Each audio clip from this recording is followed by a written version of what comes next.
Also in the mid-19th century, another Frenchman named Gaspard Gustave Coriolis performed several experiments showing the effect of kinetic energy on rotating systems, which have ever since become mythologized as proof of the heliocentric theory. The Coriolis effect is often said to cause sinks and toilet bowls in the northern hemisphere to drain spinning in one direction, while in the southern hemisphere causing them to spin the opposite way, thus providing proof of the spinning ball Earth.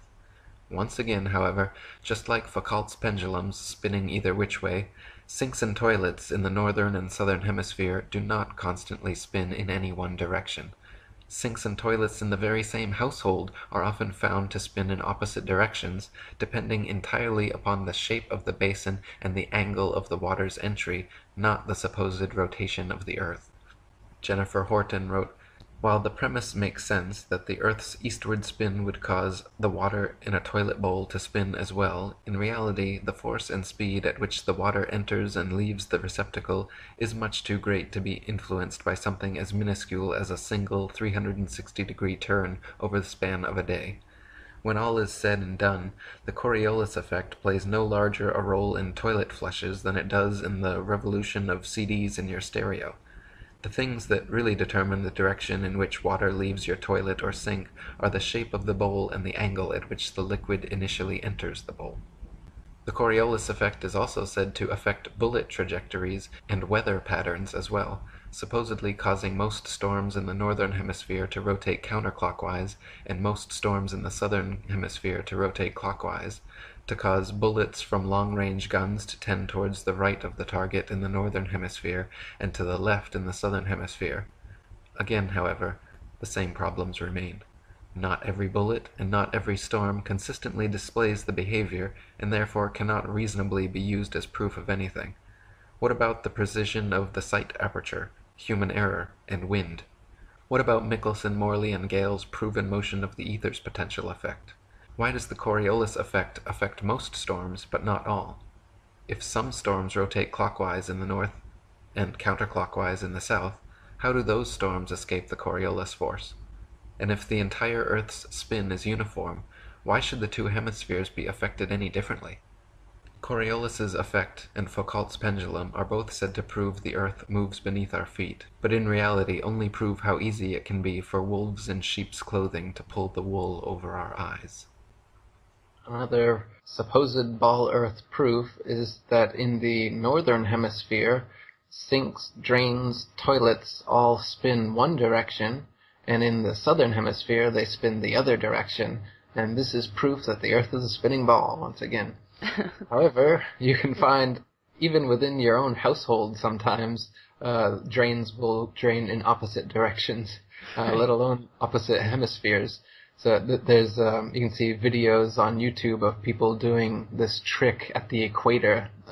They'll set up a sink and then they'll say, "This is the equator." It'll be in Ecuador or something, and then they'll have the water will go down straight. And then they'll walk a few paces and like, okay, now we're in the northern hemisphere, and the water will go one way. And then they'll fill it up again and go down in the southern hemisphere, do it again, it goes the other way. Everybody oohs and ahs, and they give a little tip to the demonstration and move on to their next tourist destination. What is happening is that the water will drain based on either the shape of the basin or the direction that the water is flowing in originally.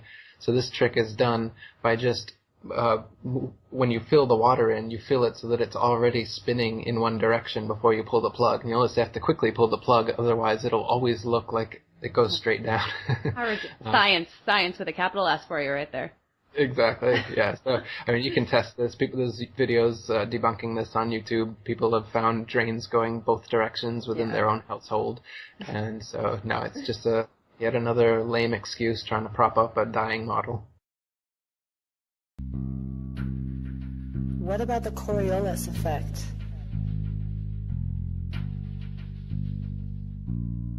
They say that the Coriolis effect is a result of the Earth spinning and is responsible for the deflection of an object moving above the Earth, rightward in the northern hemisphere and leftward in the southern hemisphere. The problem is that things like hurricanes and water in the sink aren't always predictable and have been known to spin both ways in either hemisphere.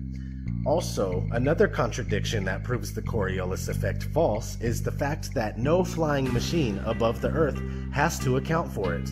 If a bullet that travels 1,700 miles per hour has to account for the effect, then an airplane traveling at 550 miles per hour would definitely have to account for the effect. When you look for the answer, you'll find that we are told that since the atmosphere moves with the spin of the Earth, planes aren't affected. So why would bullets be? Especially when they go much faster than common airplanes. Alright, let's talk about the Coriolis effect. The Coriolis effect states that when a moving object leaves the ground, the Earth continues to rotate, meaning that when shooting a gun at a certain distance, the bullet would be a little off due to the Earth's rotation. If that's the case, then airplanes would have to account for the Coriolis effect, but they don't. This is only a few things that work better on a flat, motionless Earth. Do you need 100 excuses as to why you're not feeling any motion or seeing any curvature? Are those excuses easier to believe? Or is it easier to use Occam's razor and go with what our senses are telling us? The Earth is flat and not spinning. Now, real quick, let's kind of just explain the Coriolis effect in layman's terms. The Coriolis effect is the effect that when the bullet leaves the barrel of the gun, it is actually leaving the surface of the Earth. So as the bullet leaves the barrel of the gun, the Earth is still rotating, and the bullet is not rotating with the Earth. So the Earth will actually rotate out from underneath of the bullet while it is in flight.